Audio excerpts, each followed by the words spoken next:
Welcome to another episode of Unemployed Commentators. You already know who we are, but we are very fortunate to have Mr. Bill Beteet on the show while we're watching Israel Adesanya and Paulo Costa. We're doing like a little pre-show before that fight happened. When is it? September 26th?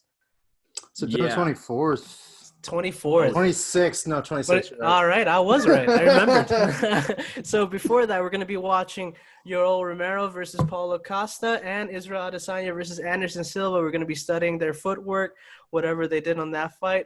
And then I think we should be actually talking about like our opinions before or after the fight, Gary. Before, dude, I'll just let you right now. I think Israel's going to win the fight. Same. I'll let you know. I think so too. Yeah, me too. But I don't think it's gonna be no knockout. I think it's gonna be like one of those fights where you're like, man, he won, but like, Yeah. Like, when he was in the court, what fight was it where he's like, "I'm ready to die"? I was like, this fucking guy's different, dude. Gatlin? I think it was. Which one? Yeah, bro, that was a great fight, bro. Israel's in the corner, dude. And you just see him mouth. He's like, "I'm ready to die." Oh yeah, for sure. I was like, this guy's different. Yeah. Yeah. Was that against the That shit Gastelum? was intense. That's what he was saying, Yeah. That's what Bill was saying. Which, like, I don't think I've had that mood, like, I'm ready to die for quite some time. Like, I wake up, I'm like, no, I'm good. I did. I It was called haven't- depression. Yeah. It's so funny. I've been like so much less willing to die for shit ever since my life has gotten better. Like, you know what I'm saying? shit, Like, I feel like as a kid, I was like, yeah, man, I'll die for my fucking country and shit. Yep. All this other stuff. And like now I'm like, yeah, man, I fuck everything, bro. Like I'm trying to keep me alive, bro. Shit's going well, man. Let me stand inside the sidewalk. Dude, the prospect of eating, like, good food makes me want to stay alive, dude. For real. Dude, 1,000,000%, dude. Food in your mouth, bro. Like millions of years of evolution went towards making the animal that died for you to enjoy that meal. Like, you know, No shit, doubt. like, that's, No doubt, dude. When I go to treat myself to a taco, dude, I'm like, ooh, baby. Thank God for this cow. oh, dude, 1,000,000%. Dude. And I just love closing my eyes while eating, so like I can use all my brain power on my senses, For even though it's sure. mad, dude. But you're just like, and then you can just be in that moment, man. Yep. Yep. Viktor Frankl, when he was in the concentration camps, he said that like the happiest moment of his entire life, this is a guy who's had kids, was very successful, was when he found a scrap of chicken in a soup bowl. Wow. And that just goes to show you how, like, number one, famished he was. But number two is like how valuable food can be. Like, we're just like living in Narnia right now. You know what I'm saying? Like, like, that's just it. We're just fucking floating through this shit, eating whatever the fuck we want, bro. Just experiencing food highs, unbelievable. Like, dude, it's just the best time ever to be alive. 100%. That's so funny. Best pandemic ever. Awesome. So, do you guys want to start out with Anderson Silva versus Israel Adesanya? Hell yeah. Hell yeah. Okay, let me put on that one. Hold on one second. Sounds good. And this was the first time I ever saw Israel, too. Really? Yeah. First time. Damn. It's weird. This was what I thought was like his least impressive fight. Mm-hmm. Yeah. I mean, it's because Anderson Silva was already past his prime, you know, but it's still Anderson Silva. Yeah. You know? It's still out of, but yeah, it was like a really good narrative behind the fight, but I just felt like the fight was a really defensive like match, and so it was just hard to like. I think number one, I think I underestimated Anderson Silva. I think collectively, but also in that I kind of felt like I overestimated Israel because he was coming off of that. I think he just beat Brunson, right? Yep. And the thing is that if you have a fight between two counter strikers, it's never the most exciting fight. No. They're just waiting for that one jab to counter strike out of that, and they're just like they're both like like just faking at each other, and it almost looks like they're dancing in front of each other, and it's just like, can one of you guys throw a leg kick at least? It's like watching a porno with two prudes. You know what I'm saying? Like they're just like, oh, like, are they gonna make a move? Are they not? Are they not? Are you guys ready to start it? Oh, that's just a sitcom. That's what that is, man. Yeah, I think we're ready. You ready, Gary? Yep. All right. This is Israel Adesanya and Anderson Silva. Awesome. So while we're watching this, you just recently released a book, right?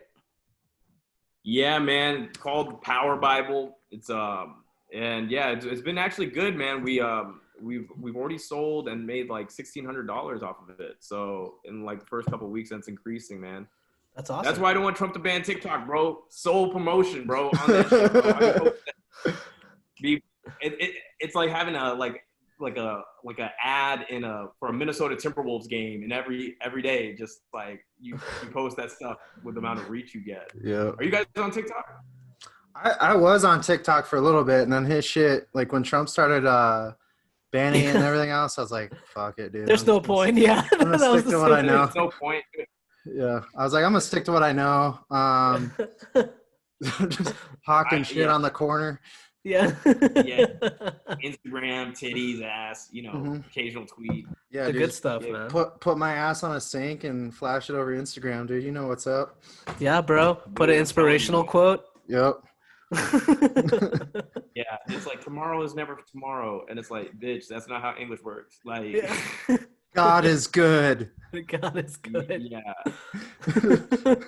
Praise be to Allah. Follow my about- OnlyFans. Hashtag Psalms. Oh, dude, I'm telling you, dude, if I was a chick, I would have an OnlyFans, bro. That shit. Oh, hell yeah. Lucrative. Dude, Well, not now because Bella Thorne's canceling it, basically. Oh, yeah. All the way up, man. Dude, there's some like female comedians that have OnlyFans, and my friend he got a subscription to it. I was like, yo, is it worth it? And he was like, yeah, man, it was actually worth it, but like I had to stop watching because there's only so many times you can look at a girl get like cum in her face and like still like shake her hand like she's a peer, you know what I'm saying? Like you're in a different career now, man. You get paid more doing that than you do comedy, right? How am I supposed to take you seriously? For real?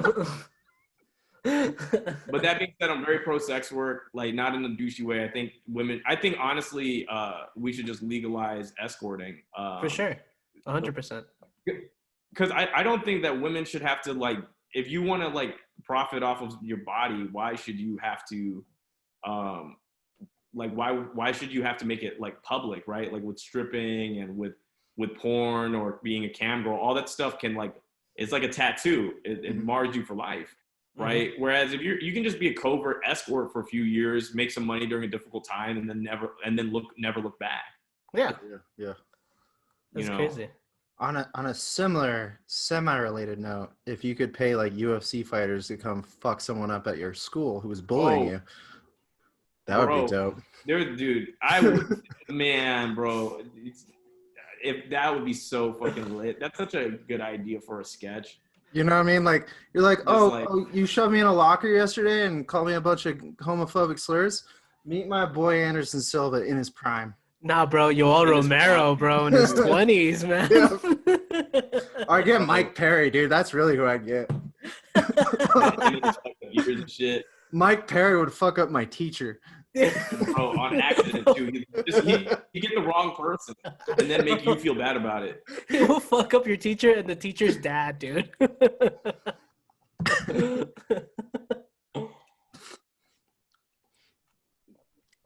One sec. Let me pull down a couple other things. So dude, I think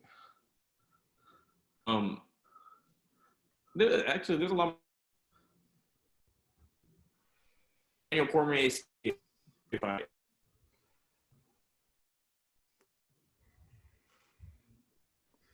we lose him? I think so. Shit. Hello? Oh, okay. Hello? Now we Got you. Yeah. Are we back? Yeah, I'm not editing that out. Sorry. I want everyone to see the ugly side of this. That's so funny. Sharks are attacking our Ethernet, everything. What do you guys think about the Daniel Cormier Stipe fight? I picked Stipe too. I think for the most part, I don't know if it's just the way MMA rules are geared and stuff too. I think that taller striking fighter right now is kind of what it's geared to, like an Israel or Stipe. Yeah, I was going for Stipe as well, even though my money was on Stipe, but my heart was for Cormier because I just love the way Cormier fights. Mhm. But it was such a great fight anyway. Like all three of their fights were great. Yeah, all of them. I mean, dude, Cormier is a fucking G. I always fuck with him because he's sub 6 foot, bro. I don't like, I don't really be fucking with, I believe guys under 6 feet tall are the master race. And so just seeing him. I mean, seriously, you look at war heroes like dictators. See, I don't think if you get elected, I don't think you're a real leader, bro. The real leaders to me are people who fucking take that shit, bro. Stalin was 5'4", bro. A fucking peasant from Georgia. Bro, Took over the whole USSR.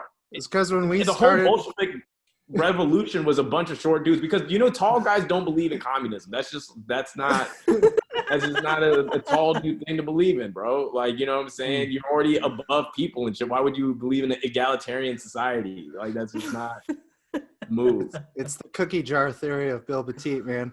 Yeah. Right? 1,000,000%, man. I'm telling you. Bro. That's true. That was actually, you know what? That was a pretty entertaining first round.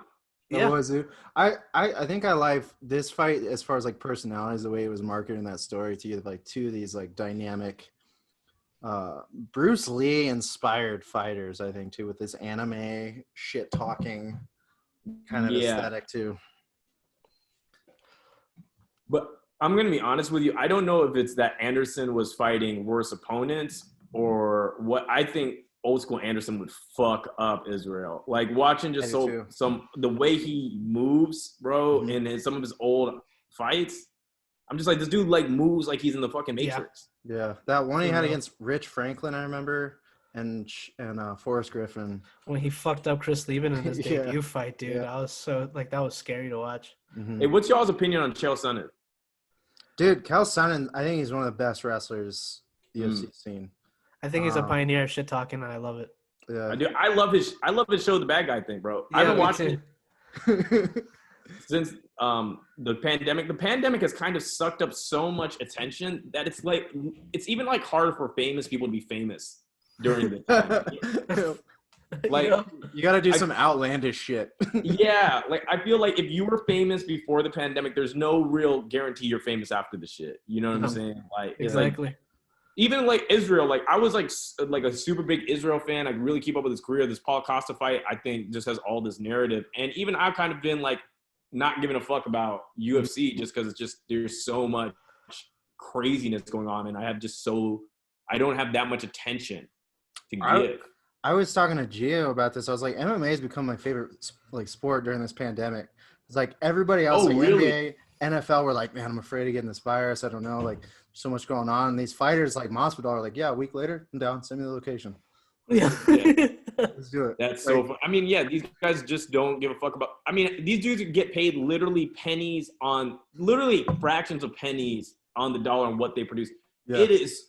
That's why I loved Andrew Yang as a presidential candidate, because he was talking about like he wanted to unionize or create a union for MMA fighters because they are actually getting robbed by the UFC. For sure. I think it's unfair. Yeah, what's up? No, like I thought Andrew Yang was the perfect Democratic candidate for the presidential election. The problem is that our the issue is that a majority of voters are low information voters. So that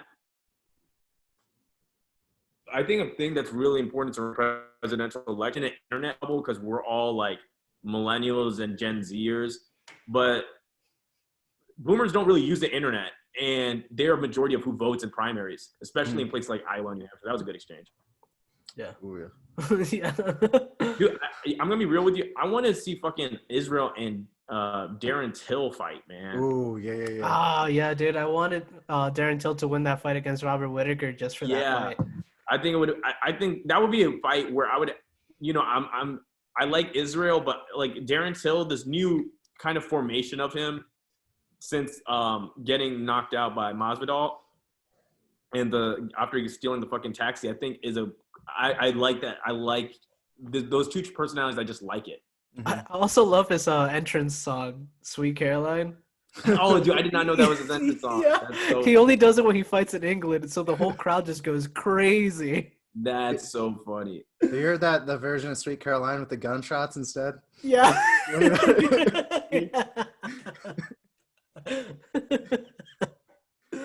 That's such a Sweet Caroline.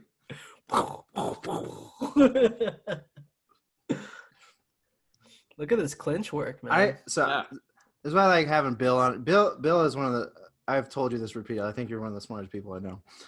Hey, thanks, man. I appreciate you, bro. And None I of like my to- teachers agree. Well, I like to counteract that and say like I'm one of the dumbest people I know. So it's Bro, that's not at all the fucking truth, bro.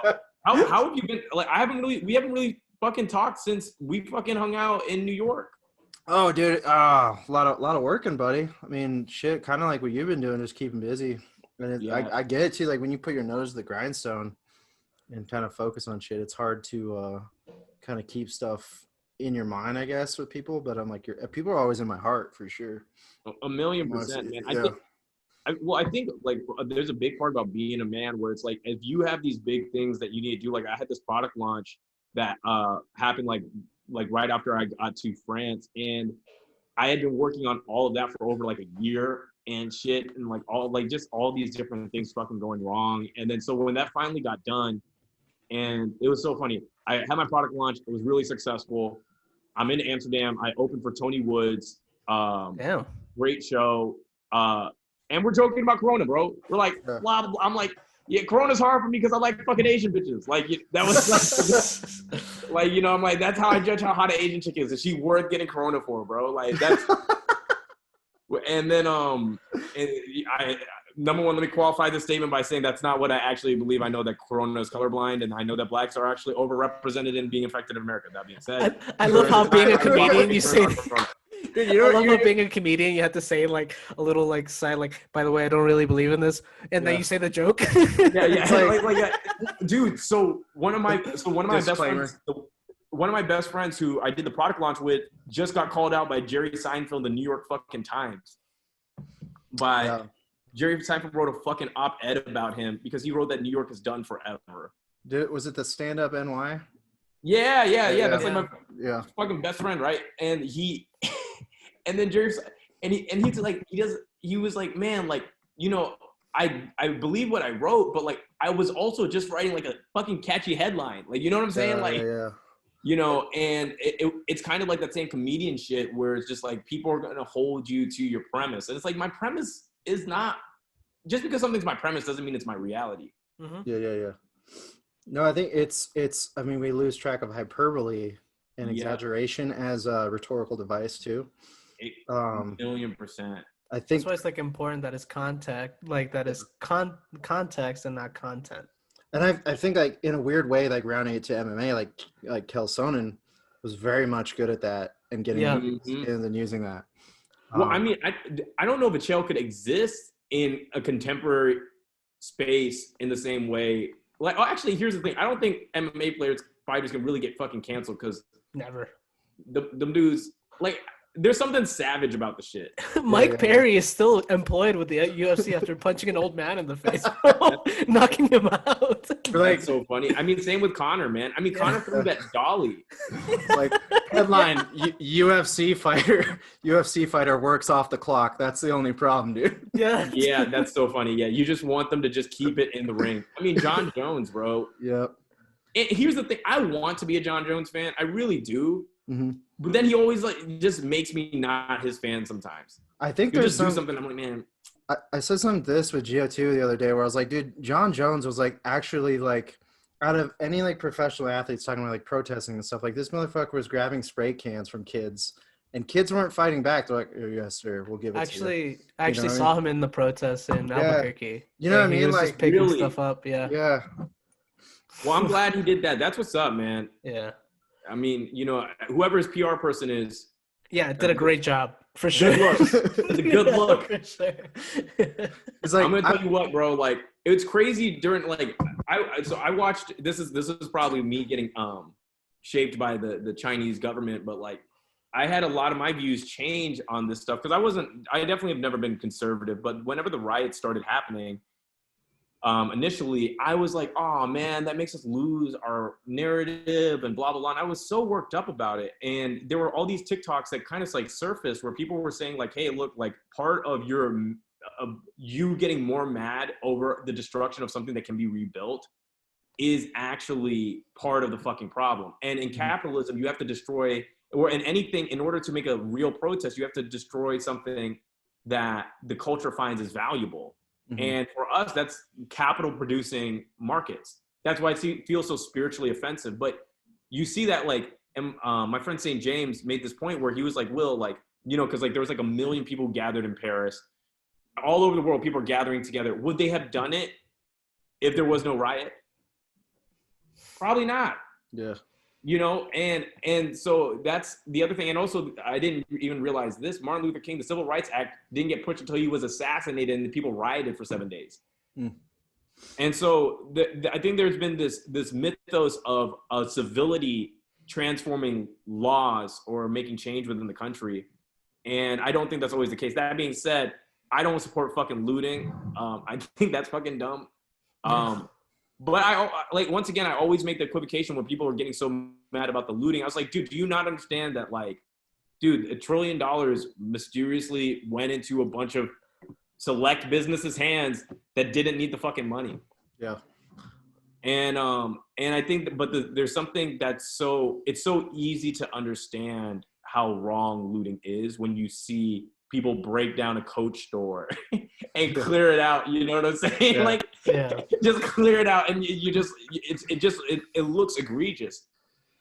You don't see that happen when you see the transferring of money from the Fed into bank accounts of people who didn't need the PPE. I agree with you in many ways too, because I think what I've talked about this, I think what's kind of irked me the most is like we're fighting each other, and it feels so misdirected. Yeah, 1,000,000%. You know, and that's one of the things is like, dude, that's false consciousness, man. I mean, you have a bunch of people with health insurance fighting to not have health insurance. Mm-hmm. You have a bunch of people who would definitely greatly benefit from a wealth tax placed on the people making over $50 million, who will defend to the death those people's ability to have that, because we believe in the myth of the meritocracy. Right? We believe that this is something that's perpetuated within American culture, that we believe that everybody has the job that they have or has the money or abundance that they have because they earned it. Mm-hmm. And like, and that's perpetuated with institutions. Like there's such a big coalition against affirmative action. And this isn't so much to say anything against affirmative action, but like, it's to say like, look, so one of the constant examples is Harvard. And when then you think about it, 40% of their class is legacies or people who paid endowments. 40%. But we're going after the 6% of black kids who are going to the school who scored 30 points below white and Asian kids. You know, and so there is this kind of you know, it's really, I think that was a really astute observation, that we are constantly turning on each other, and it's because that we don't see how we're being silently, or the invisible hand is shaping our lives. Yeah. This is a beautiful moment right here. I was gonna say, like, I'm like, hey, why don't we have UFC fights for getting into schools? Well, what's more honest right there, dude? For real. I mean, dude, who wants it more, right? Yeah, who wants it more? I swear to God, like, I'm telling you, I would stab someone in the kidney to fucking go to Harvard or Yale, bro. And I wouldn't, so you earned it. Yeah, exactly. I would, bro, right there, bro. Like, that's 100%, dude. Yeah. This is actually good. I'm gonna tell you, this was a lot better of a fight than I remember it being. Right? I think I was let down by. I think the hype was too high, dude. You know what I'm saying? It was one of those things where I just couldn't live up to. Hype ruins a lot of fights and even movies, man. I think from a technical standpoint, like, I mean, just watching them too, it's like Anderson obviously like still has it, dude, but there was so much respect. I think I've talked about like certain fighters when they respect each other more, like there's a little different animal that comes out. When they fucking hate each other, that's when you start seeing those just brutal fights. For real. Oh yeah. I mean, dude, fucking Ben Askren and fucking Masvidal. Mm-hmm. Bro, I'm gonna tell you, I watched that shit And I kind of freaked out when that happened. I was Me like, too. oh my, is he? I was worried that he's gonna be like paralyzed or brain dead or something, dude. He was so stiff, dude. After he got knocked out like that. I think, and Yeah. I think as far as Askren goes, he's taken that like literally and figuratively on the chin very well. Oh yeah. I mean, he did. I think that was. I think that was a bit psychically damaging for him, though. Like, but for that knockout being so tremendously bad and public, I don't think he would have retired that quickly. Yeah. I think it was after that Damian Maia fight though that he just got choked out and out grappled, and he's like, "Well, I'm Choked not out, the and he best was like, "Yeah, grappler I'm out." here." Yeah, he's like, "Well, I'm not the best grappler, so I'm out." Yeah. I mean, I think it takes a lot. All right, I got the Paulo Costa. Dope. This, as I remember, this fight it starts like 3 minutes in, right? I think so. Yeah, we'll start Yeah. from the top. I don't give a shit. Yeah, that's fine. It gives us more time to talk, actually. Yeah. Okay, awesome. Are you guys ready? Yeah, I'm ready. Yeah. In 3, 2, 1. You know, it's funny. Joao Romero walks out to a Juan Luis Guerra song, like a very a very classic salsa song. It's so good. And he was we talked a lot. Was that? Wait, what do you guys think about Mike Tyson and Roy Jones Jr. fighting in a couple weeks? Dude, I'm so excited Yeah. because I mean not from a fact of like, wow, they're in their prime or anything like that. And it's not like Chuck Liddell getting back in the ring with Tito Ortiz. I think these two guys understand where they're at and like why they're not doing like full rounds. Mhm. It's good that like there's still, I think on a cultural perspective, that there's still a lion in you even when you get older. They could not only you could use your fighting for good and use your skill set for good and charity too. So I'm like, fuck yeah, dude. Tyson looks great though. I'm all about it. A 1,000,000%. And I think, dude, there's been few people who I think when I take a look at Mike Tyson's Hot Boxing with Tyson, which I think, dude, it is such a treat. Like he had Scottie Pippen on there. Mm-hmm. And I'm like, bro, they're getting like blazing up in here. Scottie Pippen is hanging out with Mike Tyson fucking high. And they're fucking just like, there's a genuineness of the kind of conversations that they're able to have in that time that I'm like, this would have been impossible during your prime to have this type of conversation and me be privy to this. Mm-hmm. I think And Mike Tyson's like his just knowledge of the world, I think is kind of comes through where he's one of those guys. I think we judge so much on accent and look and appearance and past discretions, but this is a guy who referenced Hannibal. Yep. This is not a dumb man. Yep. That's true. Not at all. I mean, well, one of the things too is that he's really led a story of redemption. Mm-hmm. I mean, I think there is no greater public mar than rape and going to jail for rape. Mhm. And I don't. I mean, I'm not going to speak on the incident or the things that surround it, but like just to watch him repair his image after serving his time, all the public outbursts, the bankruptcy. It's been really cool to kind of watch that happen, and also him talk about his relationship with addiction. Yeah. And something that I'd never wish on anybody, man, the loss of a child. Yes, the treadmill accident, right? That's such a transformative thing that I truly do not wish on anybody. Yeah. And that's something I think when he did his live show, his one-man show too, I think it was a man who was very taken advantage of too by a lot of people. Like Rodney King. Yep. Was it Rodney King? No, that was Don King. Don King. Yeah, like black people. Yeah. My bad. Well, I mean, dude, I just don't think he had the infrastructure to deal with like because I mean, what was it? Custamato. I think when Custamato could, he died. When you have a mentor of that level, it actually takes place. We watch the same thing happen with Tiger Woods. Mm-hmm. There's a vacuum there. You actually had that person's presence making up maybe 30 to 40% of who you were. Mm-hmm. So when that vanishes, all of a sudden you're responsible for that real estate. And when you're one of the most famous and most powerful people who's ever existed, dude, there's going to be a lot of terrible people crawling that corner. Yep. Mm-hmm. There's I firmly agree with that. I think it's on a similar related level, but like when I see people lose their parents, it's very similar in that aspect where they have to figure out who am I? Yep. Who am I? Dude, I'm going to tell you, like, I knock on wood. I haven't lost my parents yet, but the idea that I have to live on without them in it, you know, I think we don't really think about that level of sorrow, right? Mm-hmm. That's just that's a wound, you know, that's never gonna heal, and it's every win is less sweet because they're not there. Yeah. Right. And it's it's just there's something so final about death that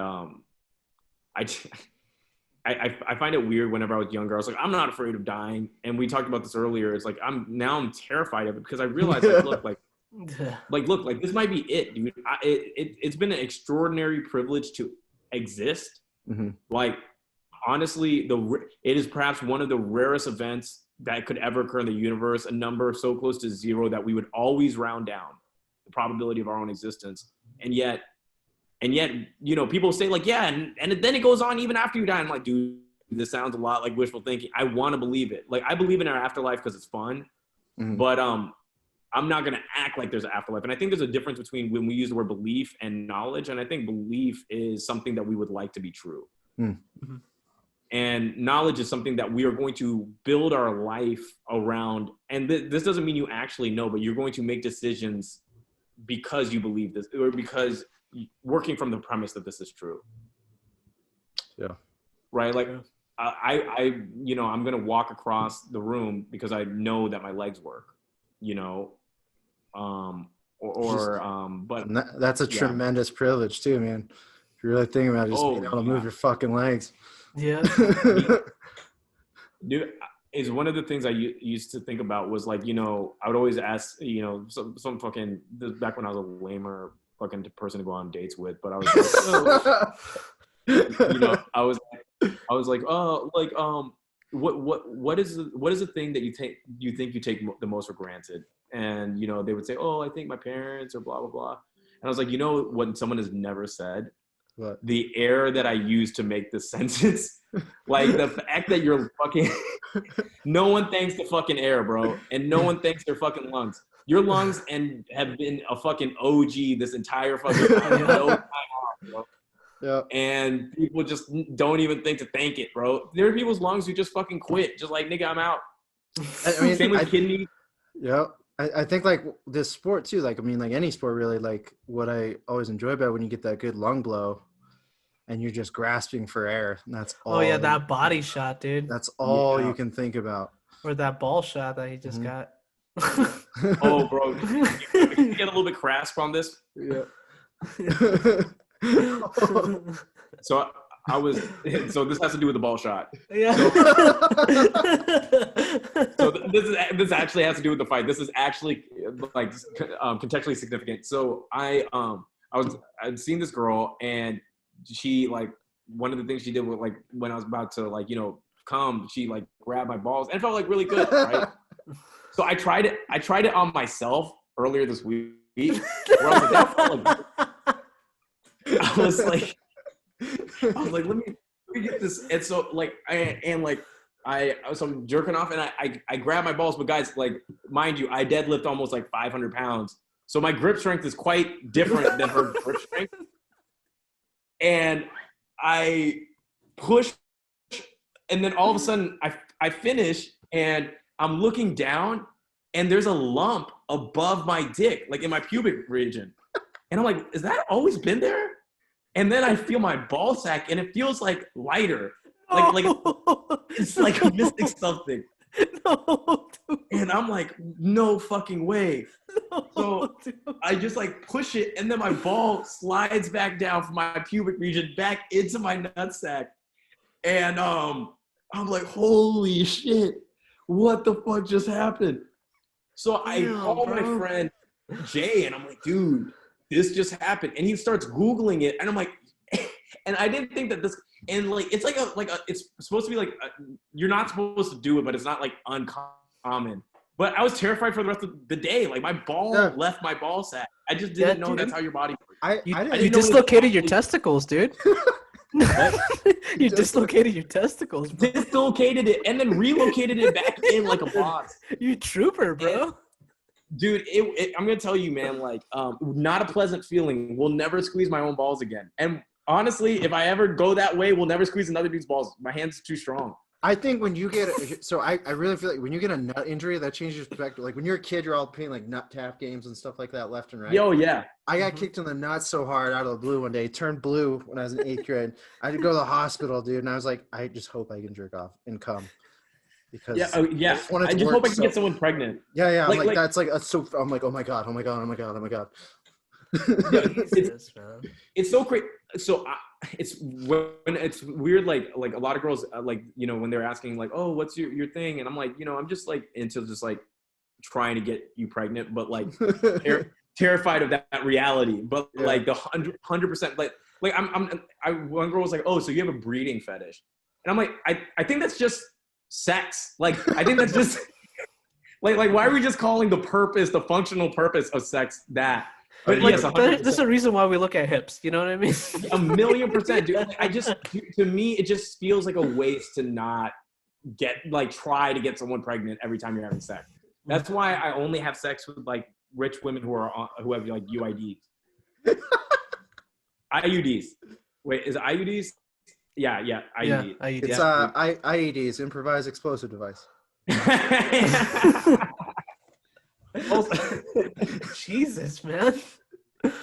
Now we're gonna get investigated now, bro. Right, dude. That's why I'm never running. Dude, I'm gonna tell you this, dude. I'm never running for office because I've said I've thought about like what, you know, if I were to get canceled for anything, what would it be? And it'd definitely be for things I've said. And I don't know. I've said so much bad shit, and I've messaged it. There's like such a blueprint against everybody. Yeah. And I'm just like, I think the way I've settled on handling that situation is I am going to be like, look, I said that, and I'm going to keep saying stuff like that because that was never meant for you.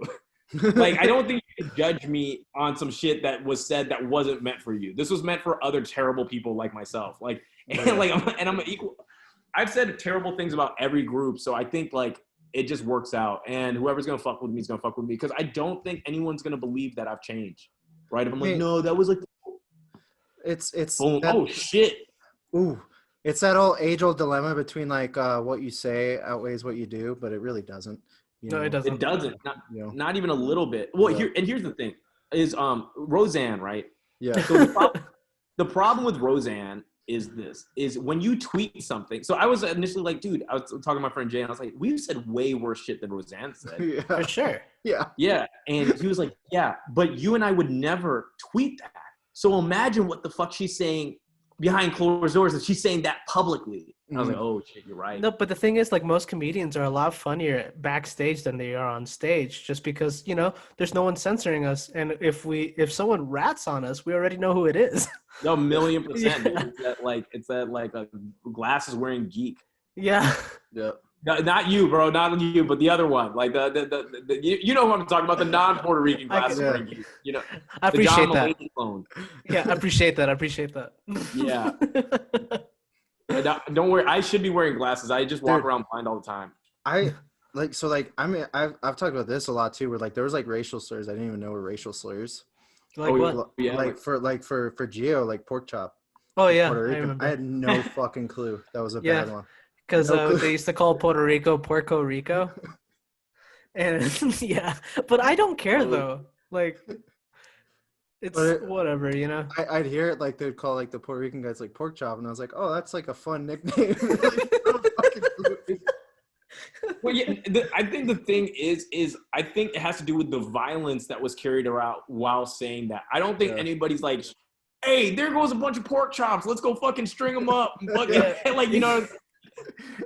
Dude, so one of the best moments of my life was I was reading I was on FaceTime with one of my friends on the computer, and we were looking up Wikipedia's list of racial slurs.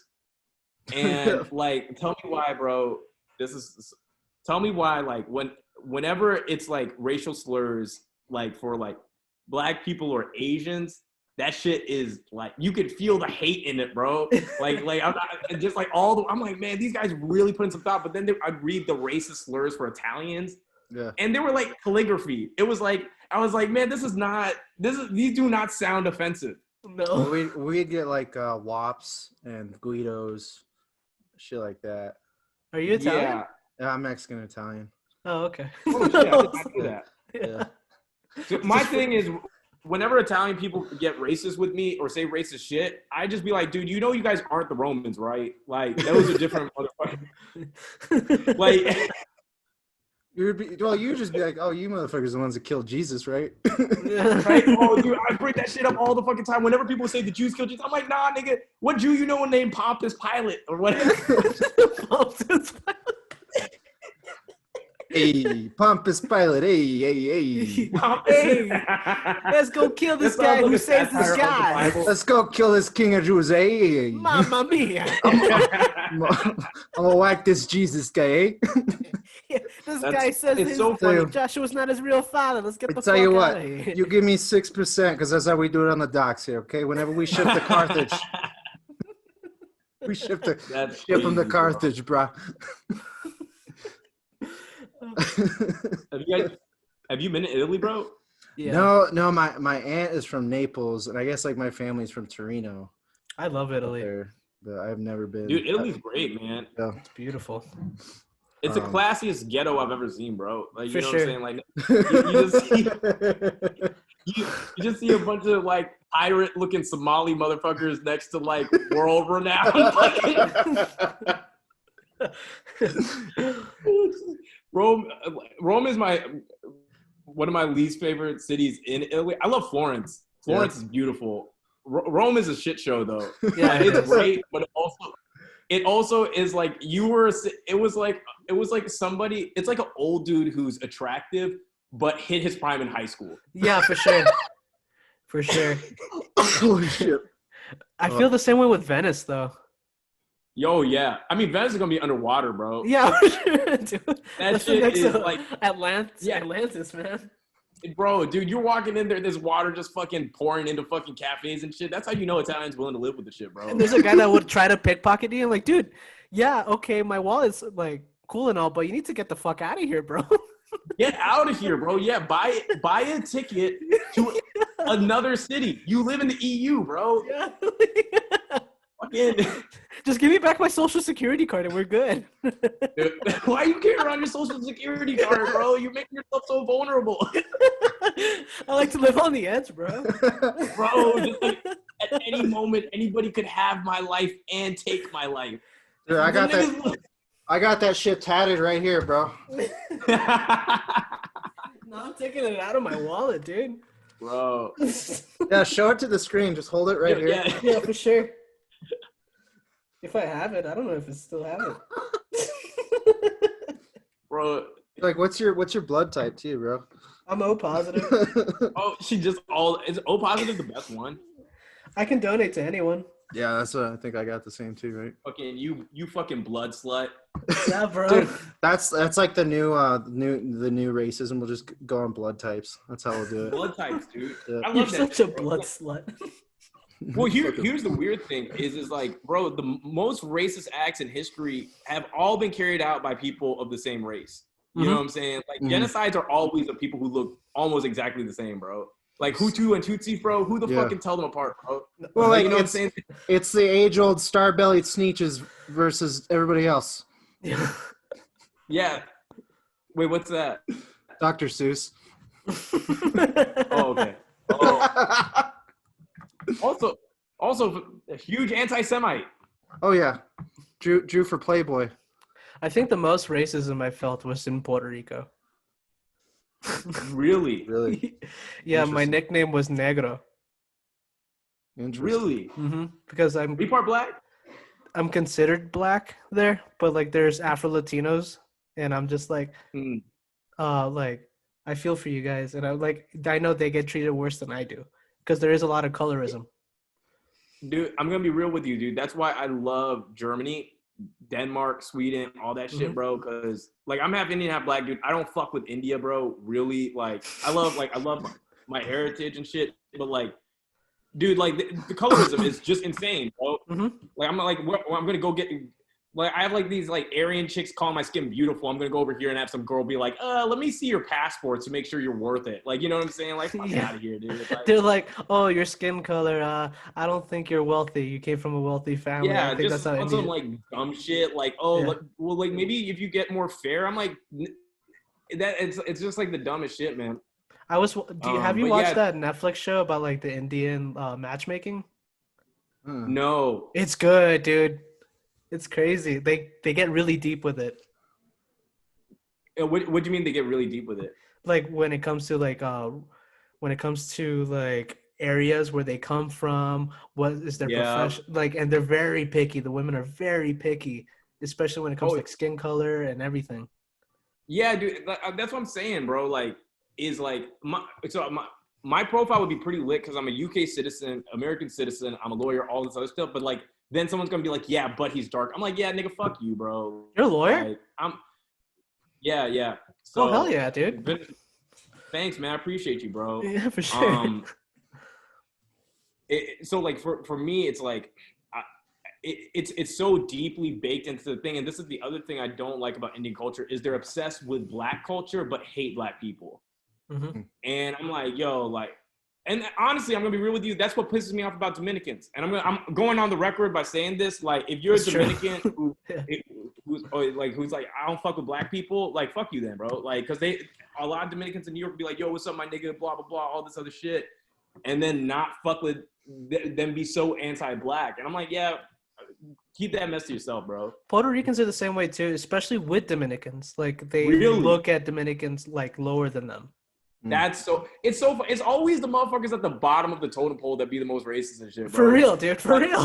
Niggas be drawn in the sand over nothing, bro. That's the thing that you realize, bro. That's like, it's like, bro, you guys are fighting over scraps. It's a colonist mindset, though. Oh yeah, bro. It's super colonized in the mind, bro. Same in like Malaysia and shit. But the weird thing is how much of that gets subverted with like speaking. So like I have a theory that we distinguish each other based on accent before race. Because like I have had experiences with like black friends who have an English accent, will never experience racism in America.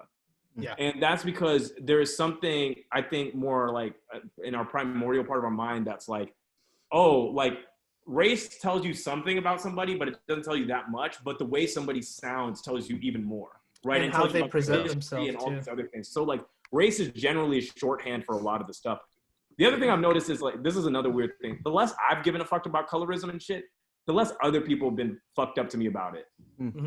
But I don't know if that's because I've gotten better looking, just more awesome over time, so people overlook it more, or, you know, because it's hard to fucking know. For sure. I think you hit some on the head. I've seen this in a study before. They talked about how people sound versus how they look in many ways. Like Asian Americans with that stereotypical accent, for the most part, people are very racist towards that. And then when they sound like you or me, no problem. No problem. I very much think it's like how you pronunciate. Like even when you're a UK citizen, like the thought process between like Cockney versus other accents too. There's a very different. I even get backlash for. Dude, you look at English dudes from the UK, like London, bro.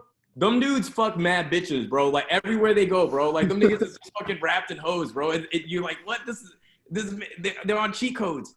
I remember, dude. It was so crazy. So I would talk to some Indian dudes when I was doing some postgrad work, living in London, and there'd be these Indian dudes who just didn't understand why all the white chicks there were going with black guys, because they were coming from their colorist mentality. So they were like, but I'm like lighter than that guy. Why is he? And it's like, they're white chicks, bro. If they were gonna go for somebody light, they would have just gone for a white dude, bro. They're not gonna like. Yeah. It's like already not part of the equation. But you're right that like the way that somebody sounds, it just communicates so much. And I think like I have a bit that I haven't been able to try out because I thought of it during quarantine. But I was like, man, like I like rappers like Future, they dress with like Gucci and shit, you know, to convey that they're high class. But if Future just started talking about the phenomenology of spirit and the dialectic imperative, you know, in the middle of a fucking interview, nigga, it would beat out like all the Rolexes and gold chains, bro. Like Future's with dreads and all. I definitely feel like when you start, it's like that idea of like talking to people who talk about other people. That's like low on the totem pole. When you talk about ideas, that's the big thing where people are like, wow, you're blowing my mind with this kind of shit and structures and new abstract ways of approaching life.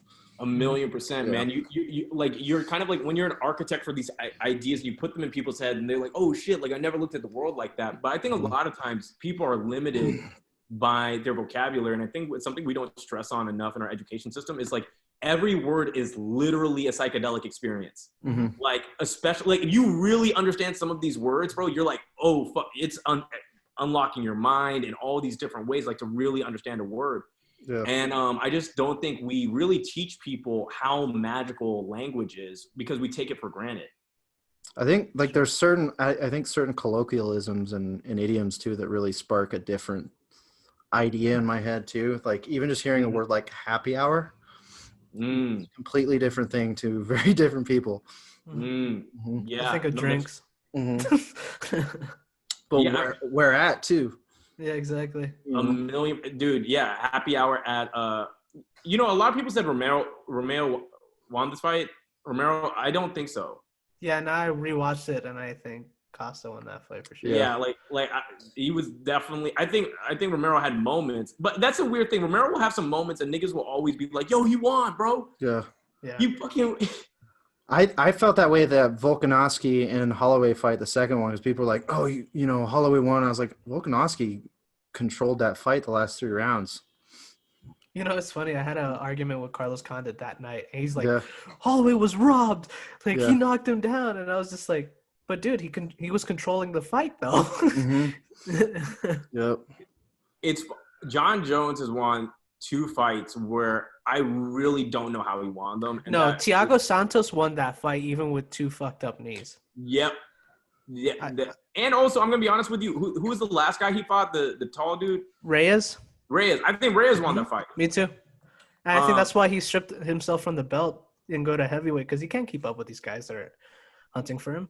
No, dude. I think there was a like a reckoning on both of those where it's like, oh shit, like I'm slower and I don't have gear, you know, to bridge the gap. Exactly.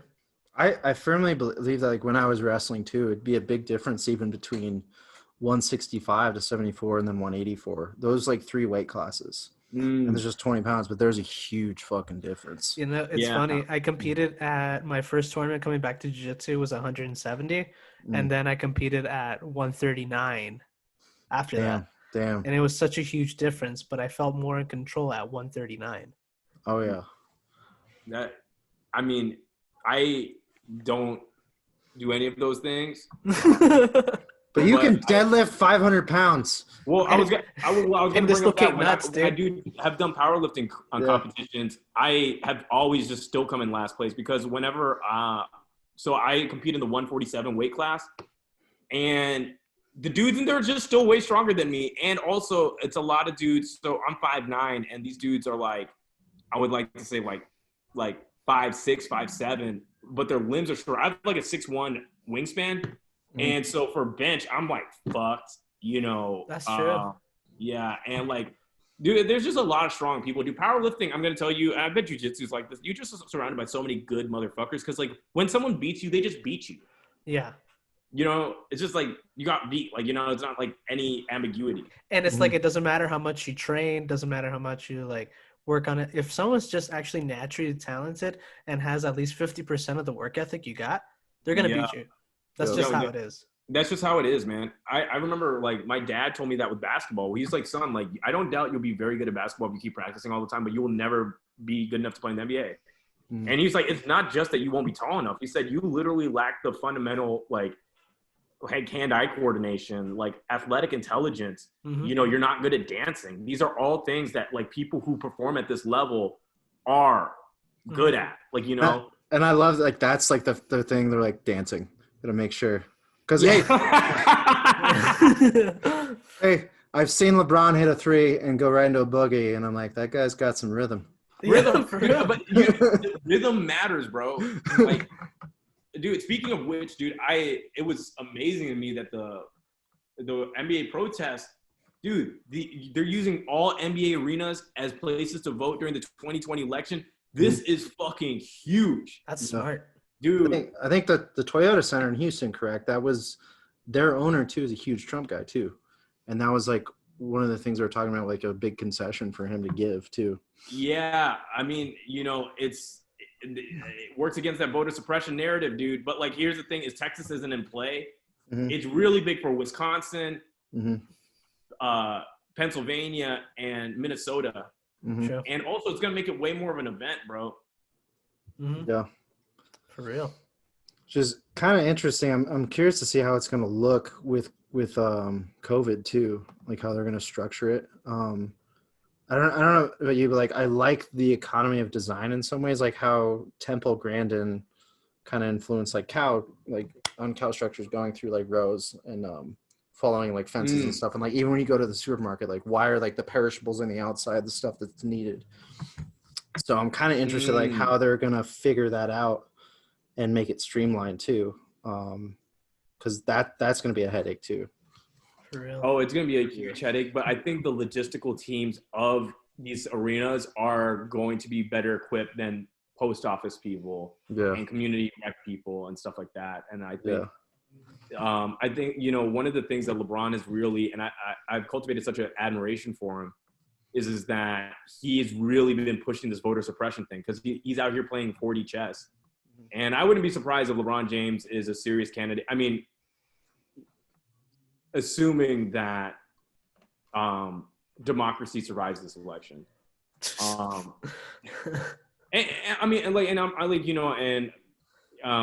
I don't want to turn this too political. It's just that you look at the RNC, Republican National Convention. It was 6 members of the Trump family, right? That's dictator shit. There was not one former president there. Those kind of things. The way that this is moving, I'm not saying that he's going to be Hitler or anything like this. And once again, I think he's actually a nice person. If you meet him, I heard every account I've read on Reddit of people actually meeting him in real life. There's all good accounts. But I think that there is something about his constitution and his ethic that does not like relinquishing power. And I think that the mantle of being president enables him in a way that's very scary. And the current Republican Party in its current existence is feeding it in a way that could lead us down a very, very dark road. I think it's such a shitty time too, because the Democratic candidates for office too is not helping. Dude, so here's the thing is, once again, I think a lot of millennials and Zoomers, we assume that the main people who are going to vote are middle-class white people. And they don't pay that much attention. They know Biden is like Obama. They have an uncle that looks like him. You don't look at Biden. These are the benefits of Biden. He doesn't look like revolution. He doesn't sound like revolution. So when you see him, like when the Republican Party is trying to make a really strong push that like Biden is the lawless, blah, blah, blah. You just don't see it. It doesn't fit that aesthetic. Now, if it was Bernie, we would have a fucking problem. Yeah. Because that's the language and rhetoric that he's been using. When you look at Biden, he's kind of harmless. He's kind of like, vote for me and things will go back to normal. I don't even really want power. Like, riots in the street, and so I think that there is something safe in that for the people who are actually going to vote. A lot of these people who have really strong opinions about like, why isn't it Yang or why isn't it, some other avant-garde candidate is they don't vote. That's why they didn't vote in the fucking primaries. And so, and that's the thing. And also when you're making a decision for 300 million people, have you ever been in a group of like 20 people trying to go out somewhere to eat?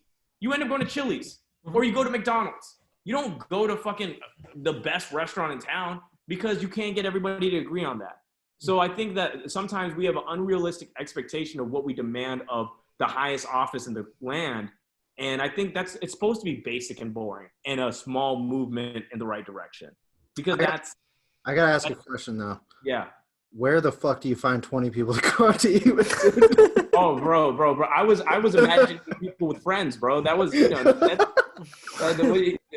that's fan fiction my life, bro. Hey, because I gotta go. Hey, that's a segue into your book, bro. Because I gotta know how you make that many friends that quick. Well, bro, so how you do it is by manipulating people into the Power Bible, guys, is a book about how to be a successful sociopath. And I know this very well because I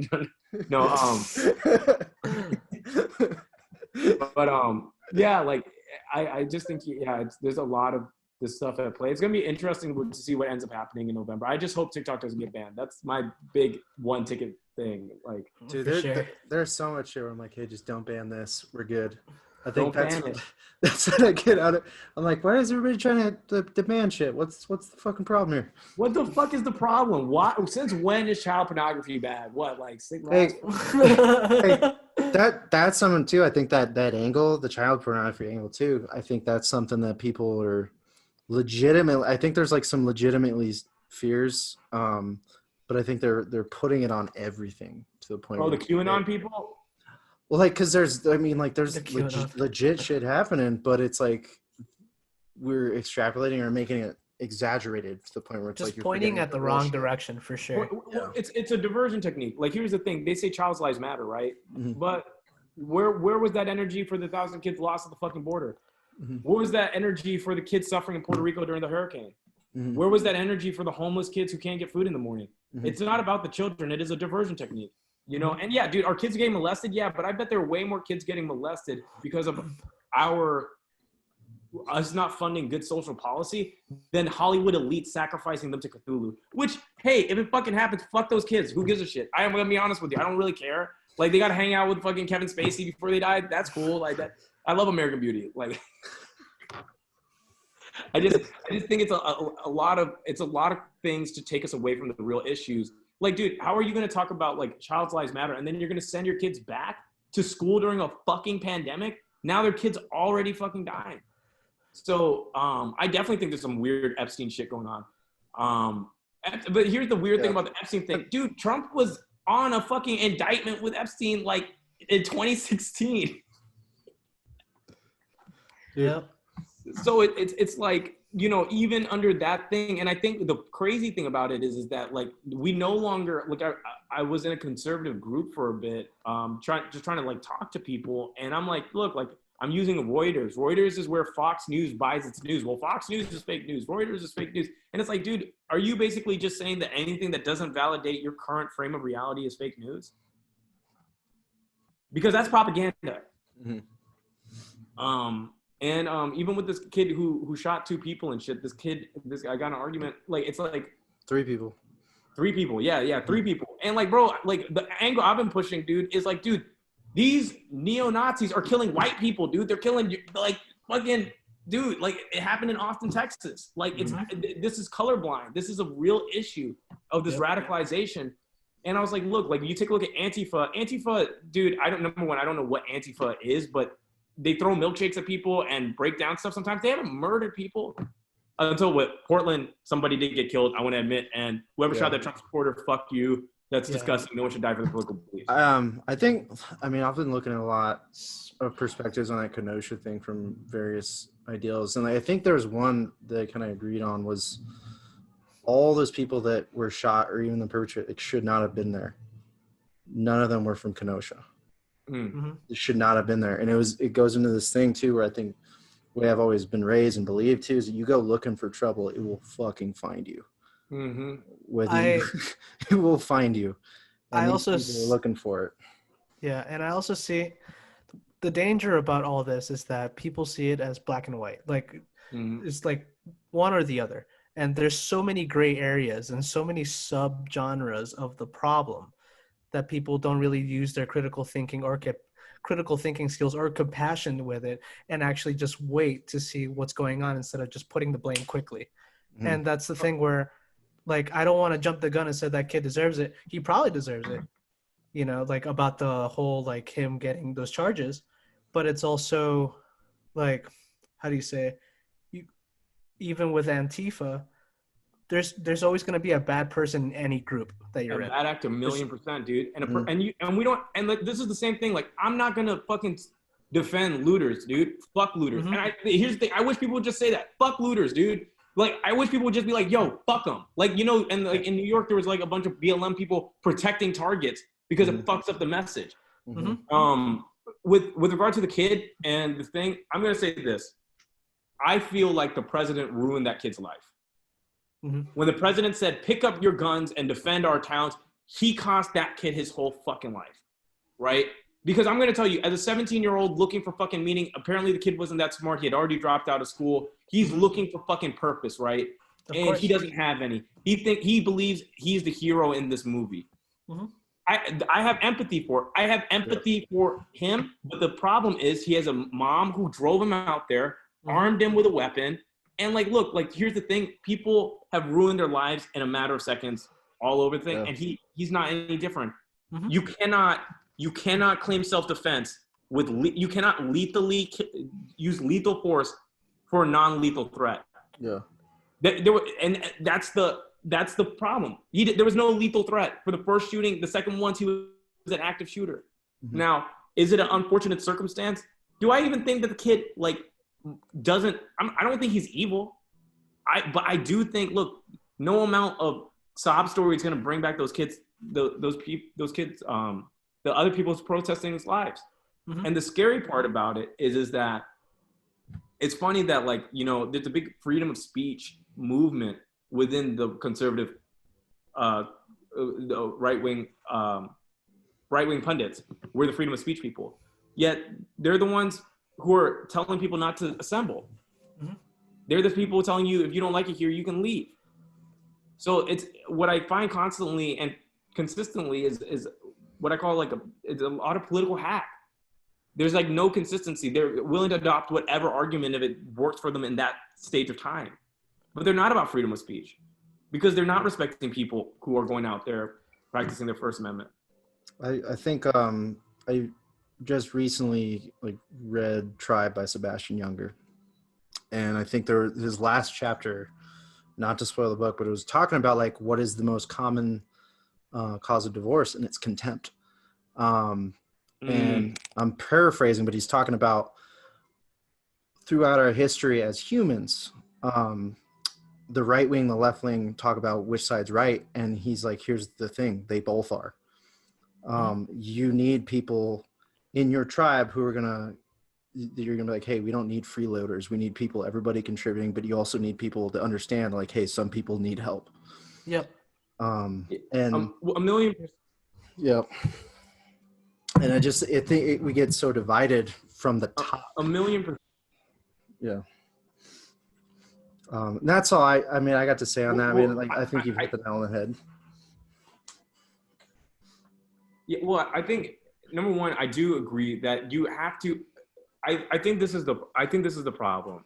Is I do agree that like, look, like, hey, we need, like, dude, I'm more of a centrist, more of the time more often than not, right? And I believe that both sides should be represented, but there comes a point in time where, like, hey, the logical conclusion of a lot of the ideologies that are coming forth now are really scary. Because fundamentalism, where it ends is ethnocide, genocide, and femicide. That's we've seen. We watched it happen in Afghanistan in the 1970s, right? And so, you know, where I do believe in freedom of speech, I believe you should be able to represent your ideas and things like but when you start marching down the road of excluding people, they have a sign up ICE police force where you can not even be a government official and make citizens arrest for people you think don't look like they're supposed to be here. Yeah. We've seen this before. That shit's some dumb shit. I firmly against that. What? I'm firmly against that shit, dude. Yeah. Firmly, and that's what I'm saying. Like, if someone's like talking about conservative policy, like, hey, look, we need to defend the business owners and top earners so that they continue to innovate. I'm here for that discussion, right? But if we're talking about like, hey, like, mass deportation, not allowing people in with certain religious backgrounds, all these things. If you allow that kind of rhetoric to prevail with freedom of speech, you eventually lose your ability to have freedom of speech. I think honestly, like the most contempt I have for other people is Raiders fans. That's maybe it. That's so funny. If I'm being You're real. not wrong, Gary. Are they in Vegas now? So Yeah. they're in Vegas now, but I really feel like this, dude. Like race, all that stuff. But the minute I see you wear a sports jersey of a team I don't like, like that's when I start getting more tribal. I'm like, fuck this guy. I want to rip that jersey off and burn it. In the book Moral Tribes by Robert Greene, I think not Robert Greene. But he talks about how we distinguish based on clothing before race. Because you never came across somebody of a different race for prehistoric man never saw anybody who was probably had any different phenotypical indicators. But you did notice anybody dressed different than you, because that could mean they're from a different tribe. They might have more status or whatever. So we're more cognizant of the clothes that people are wearing and what that communicates. Yeah. I think so. Yeah, like your racism is justified when it comes down to fucking hating Raider fans. It's biological. I was gonna say that, dude. I think it's like little shit too. We've talked about uglier on this podcast too, where I think I see like a cauliflower and I'm like, ooh, this guy, I can talk to this guy about different shit. You know what I mean? For real. I think you with your jewelry too and your earrings, like Bill, I think you're the most like self-transformative person I maybe have come across. Where, like you've been like you've noticed it too. You're like, man, I look like Michael Jackson here. Yeah, bro. I've lived, like a lot of different looks, bro. And and people treat you different, straight up, man. It's funny because so much of your identity is about who people allow you to be. It's only like there's like 50% of what goes on internally, but there's 50% of what character other people allow you to play with your current aesthetic. And I think that really shapes your experience in the world in a way that a lot of people don't want to admit does as much. For real. But yeah, man. Sorry I made it all weird about politics, bro. I hope I didn't. No, I probably did, Alien. No, this is a great conversation. This is Actually, great. I just wanted to listen to like your viewpoint and everything because it's usually when you hear about these perspectives, they don't really explain it as as you do. You're very articulate about it. Yeah. Thanks, man. I appreciate you. Fuck you, you racist. No. It's like he could have worded that like, oh man, you talk pretty for the way you look. No, because like if you ask these questions and if you want to dig deeper to it, they would be like, well, fuck you for not doing the research, and if you think otherwise, you're racist. And it's like, no, I just want to learn more. Like I want to see more about, because I was at the protest too, but I wanted to learn more about it. A million percent. And I think it's really important to steel man your opponent's position. So whenever I'm just discussing with a Trump supporter and they're not a bad faith actor, I'm like, look, you're not a racist. You just want the aesthetics of the 1950s, ownership, American values, patriotism, people wanting to serve and have love for the country. And you feel like that's lost. And I honestly agree with you, but America during the 1950s actually had a 92% tax rate for the top 1%. And most of the countries that have the aesthetic of the 1950s now, Sweden, Denmark, Norway, the Netherlands, all of which were high home ownership, all of these things that you like, have a lot higher taxes. And so where you're representing their argument to them well, you're not trying to straw man them, but you're also pointing out like, hey, that was got through a means that they're not advocating for right now. And that too is Dwight Eisenhower in his kind of mode on that too, with more tax incentives for hiring in the country too and hiring different people. So you lower the taxes for those people. So it's like, essentially like, yeah, you want to enrich the community around you, you got to invest in it. Mm-hmm. A million. And I think there's a narrative of, I did this all on my own that permeates the American mythos. I did this on my own. Mm-hmm. And that it's like, you're part of this community, you're part of this net that help exalt you. Like I know people who, the scary thing about India is you could work hard every day of your life and have nothing good happen for you. And that's just like not the case in America, but it's becoming more the case in America. Would I say that the American dream is dead in America? No, of course not. There's tons of people who in one generation are able to make a lot of money. But is it shrinking people's ability to do so? Yeah, I think so. I think it's a lot more difficult now than it was before. And I think the quality of life for the average person in America is lower because we're not paying attention to how these corporations and entities are inflicting us.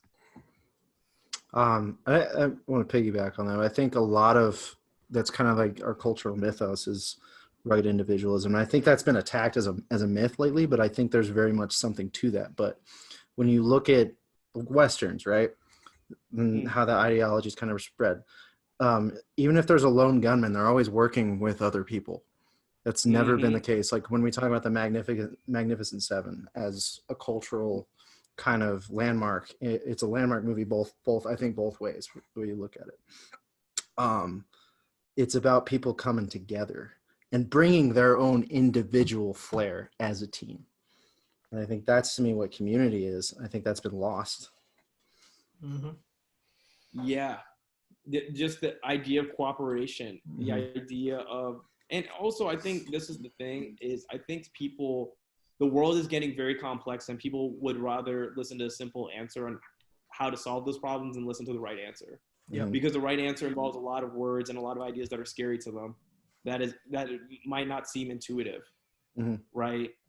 And I think that it's like funny whenever you're explaining it to somebody like, you know, I don't believe that Medicare for all can work right now.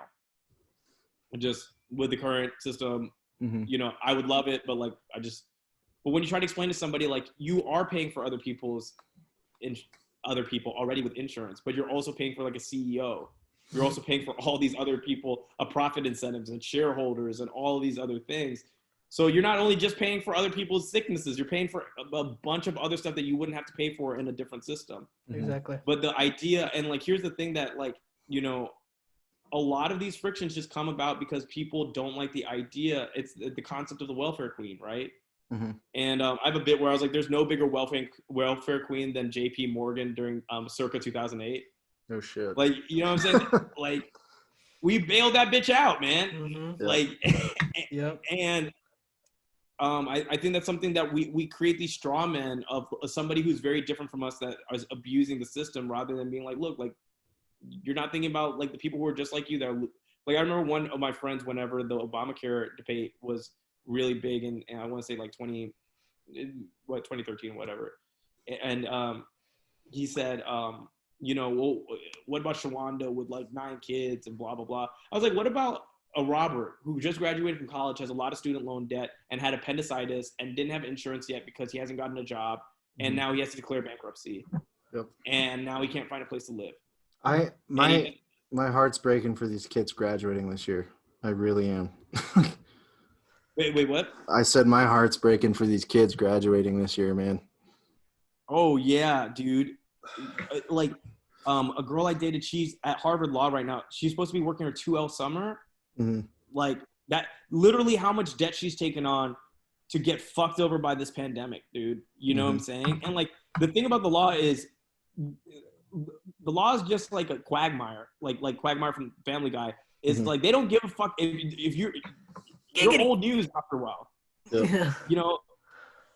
And so, yeah, it's like, you know, a lot of this stuff, man, I think these kids have grown up in a very unfortunate time. I also feel bad for my friends who graduated in 2008 from college and then now are supposed to be building tons of equity in their 30s, getting laid off, having to pay student loans that were ridiculous.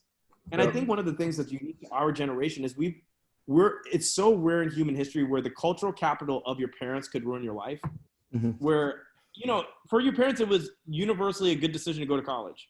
Universally. There was like really no bad way to shake it. Going to college now could ruin your life if you don't do it right. Right? Like, there was a woman who had paid $80,000 into her student loan and still hadn't paid into the principal yet. Jesus.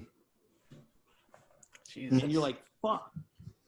You know, that she's not going to be able to fucking own a home for God knows how long. Maybe if ever. Maybe that might be the reason she doesn't get married, right? I'm gonna credit check my wife, fiance. I fucking got to, bro. Shit, fucking getting a bitch with bad credit's the worst STD, bro. That's where polygamy is going to come into play. We'll just all marry each other. Right, just communal living. I was in a polyamorous relationship. That shit was a fucking headache, man. It was fucking exhausting, and it failed, and I ended up losing the girl I really loved, and I lost both of them in the end, and it was, it was like I'm gonna be honest with you, I felt really cool and snobby for a good minute. Yeah, I see. Like here's my problem with polygamy. I'd be like, which argument do we have with who? What were you fighting with me about? That's for real, dude. What was you were mad? Oh no, Stacy was mad at me about that. What were you mad at me about?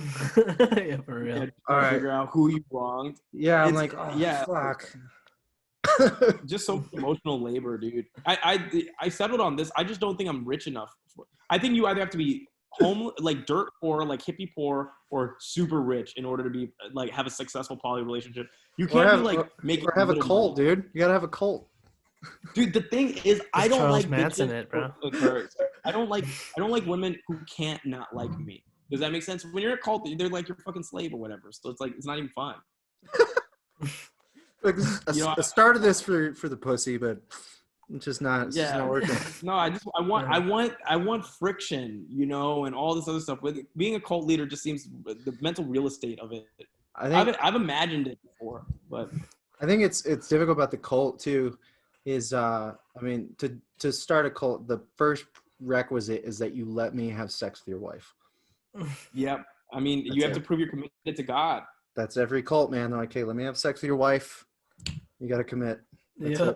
And I guess I gotta let him fuck my wife. There was I forgot what I was watching, but there was this is a story from something I was watching. I just don't remember where I'm getting the story from. But this guy invited this guru from India into their home, and he asked to fuck his wife basically, and so they let him. And then the next day he asked for some ice cream, and the dude was like, "This is the final straw. No, you're fucking phony." And they get him out. He's like, "I'm gonna start here." And then that's not even giving a mouse a cookie. The mouse is right away, hey, can I have your house? Yeah, sure. Then he asked for a cookie. Can you refinance your home and give me the money? And then also, can I get a cookie? For real. Guys, I have to roll out, man. Hey. Yeah, dude, I appreciate having you on. We appreciate having you, bro. Dope. Yeah, for sure. I cannot wait for the world to open up. I want to see you guys, bro. Everybody here stand up, right? Yes, sir. Okay, dude. Let's fucking do some comedy when the shit fucking opens back up, bro. Please. Please. I'm dying to get back out. Thank you for having me on, man. Thank you, man. Much, guys. Hey, if you guys liked what Bill had to say, man, check out his book, The Power Bible. We'll link that up in this episode. Find it on Amazon, man. Yep. And it's about winning the conversations that matter. It's very serious and pretentious. If you've heard me in this light and then read the book, you'll be like, why is this nigga – is this the same dude? I'm excited to read it now. So, dude, I'm telling you, man. Hey, man. Thanks, guys. Appreciate you. Peace. Thank you, brother. Appreciate you.